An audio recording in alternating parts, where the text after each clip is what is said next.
'Godari కట్టుపైన' movie. ఇది మన 'సుమంత్ ప్రభాస్' గారి మూవీ అనమాట. హీరోగా అయితే చేశారు. ఈ మూవీ ఆల్రెడీ మనకి థియేటర్‌లో అయితే రిలీజ్ అయింది మే 8 రోజున. కానీ ఆ రోజైతే నేను మూవీ అయితే చూడలేదు. ఇప్పుడు మనకైతే అమెజాన్ ప్రైమ్‌కైతే వచ్చేసింది. మరి మూవీ చూసాక ఎలా అనిపించింది? నచ్చిందా? నచ్చలేదా? అనేది డీటెయిల్‌గా అయితే మాట్లాడుకుందాం. ఓకేనా? దానికంటే ముందు ప్లీజ్ దయచేసి వీడియోని లైక్ చేయండి, షేర్ చేయండి, అలాగే సబ్స్క్రైబ్ అయితే చేసుకోండి. ఓకేనా? Let's start the video. Plot విషయానికి వస్తే హీరోయిన్‌ని చాలా ప్రేమగా చూసుకునే ఫాదర్, అలాగే మన హీరోయిన్ ఏమో ఆటో డ్రైవర్‌ని అయితే లవ్ చేస్తుందనమాట. మరి లాస్ట్‌కి ఏమైంది? వాళ్ళ లవ్ సక్సెస్ అయిందా లేదా అనేది మూవీ ఒక ప్లాట్ అనమాట. చాలా సింపుల్‌గా అయితే ఉంటుంది మూవీ ప్లాట్ అనేది. మరి ప్లస్ పాయింట్ గురించి అయితే మాట్లాడుకుంటే ఫస్ట్‌లీ రియల్ లొకేషన్‌లో అయితే తీశారనమాట. ఒక్క వీఎఫ్ఎక్స్ సీన్స్ లేకుండా మొత్తం విలేజ్‌లో. నాకైతే చాలా బాగా నచ్చింది భయ్యా. అలాగే ఫాదర్, అలాగే డాటర్ ఎమోషనల్ సీన్స్ గానీ, బాండింగ్ సీన్స్ గానీ ఫస్ట్ నుంచెల్లి మాకు చూపెట్టుకుంటూ వెళ్తారనమాట. చాలా బా అనిపించింది. అదే మన 'జగపతి బాబు' గారును, అలాగే మన హీరోయిన్ వీళ్ళిద్దరి బాండింగ్ అనేది చాలా బా అనిపించింది. అండ్ సీన్స్ కూడా చాలా బాగున్నాయన్నమాట. అండ్ కామెడీ సీన్స్ కూడా చాలా మంచిగా వర్కౌట్ అయ్యాయి మూవీ స్టార్టింగ్ నుంచెల్లి ఎండింగ్ వరకు. మెయిన్‌లీ సుదర్శన్ గారి కామెంట్ టైమింగ్ అయితే అదిరిపోయింది.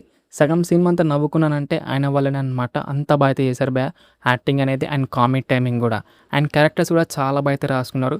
మెయిన్‌లీ 'జగపతి బాబు' గారిది గాని, అలాగే మన 'సుమంత్ ప్రభాస్' గారిది గాని, అండ్ మన 'సుమంత్ ప్రభాస్‌కి' మెయిన్‌గా మరదలైతే ఉంటుందన్నమాట. ఆమె క్యారెక్టర్ కూడా చాలా ఫన్నీగా చాలా బా అనిపించింది. అండ్ హీరోయిన్ క్యారెక్టర్ కూడా బానే అనిపించింది. సినిమాటోగ్రఫీ బావుంది. పోర్షన్ క్వాలిటీస్ కూడా బానే అనిపించాయి. సాంగ్స్ కూడా చాలా బాగున్నాయి. అండ్ బీజిఎం కూడా అదిరిపోయిందని చెప్పుకోవచ్చు. అండ్ క్లైమాక్స్ అయితే చాలా మంచిగా అయితే ఎండ్ చేశారనిపించింది కామెడీ తోటి. అండ్ మైనస్ పాయింట్ గురించి అయితే మాట్లాడుకుంటే చాలా సింపుల్ స్టోరీ అయితే తీసుకున్నారు. అంతే సింపుల్‌గా మనకైతే స్క్రీన్ ప్లే అయితే ఉంటుంది. అంత కొత్తదనం అనేది ఉండదనమాట. చాలా రొటీన్ అయితే ఉంటుంది స్క్రీన్ ప్లే అనేది.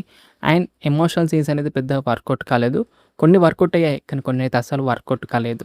అండ్ మూవీకి పెద్ద మైనస్ పాయింట్ ఏంటిదంటే ప్రెడిక్టబుల్‌గా ఉండడం. నెక్స్ట్ ఏం సీన్ జరుగుతుందో అట్టిగంటే అట్టిగా గెస్ చేయొచ్చు భయ్యా. అంత ప్రెడిక్టబుల్‌గా అయితే ఉందనమాట. ఇక ఓవరాల్‌గా ఎలా అనిపించిందిరా అంటే ఓకే. డీసెంట్ వాచ్ అనిపించింది. చూడొచ్చు భయ్యా. మరి చండాలంగా అయితే లేదు. మరి దరిద్రంగా అయితే లేదనమాట. హ్యాపీగా ఫ్యామిలీతోటి అయితే చూడొచ్చు. అమెజాన్ ప్రైమ్‌లో అయితే స్ట్రీమింగ్ అయితే అవుతుంది రైట్ నౌ.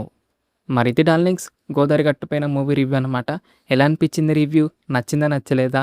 రివ్యూ గనుక నచ్చితే మటుకు దయచేసి వీడియోని లైక్ చేయండి, షేర్ చేయండి, అలాగే సబ్స్క్రైబ్ అయితే చేసుకోండి. ఓకేనా? నెక్స్ట్ వీడియోలో అయితే కలుసుకుందాం. By by darlings.